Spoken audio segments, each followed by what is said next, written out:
আপনারা জানেন যে কোরআনের প্রথম আয়াত নাজিল হয়েছে মসজিদুল হারাম থেকে 10 কিলোমিটার উত্তর পূর্ব দিকে জাবালে নূর আছে, একটা পাহাড়। 634 মিটার উঁচুতে একটা কেইভ আছে, গারে হেরা। ওই হেরা গুহায় শুরু হলো কোরআনের এই নাজিল হওয়ার প্রক্রিয়া। এরপর রাসূল সাল্লাল্লাহু আলাইহি ওয়াসাল্লাম মক্কা থেকে মদিনায় গেলেন, সেখানেও নাজিল হতে লাগলো।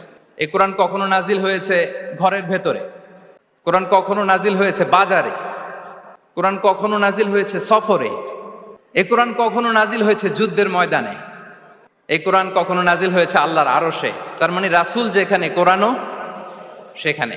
কতটা ইন্টারেক্টিভ কিতাব!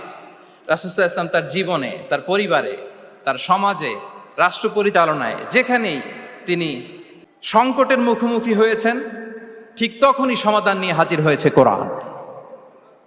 এজন্য এটা হচ্ছে the most interactive and relevant book to human being, সবচাইতে প্রাসঙ্গিক, জীবন ঘনিষ্ঠ একটা কিতাব।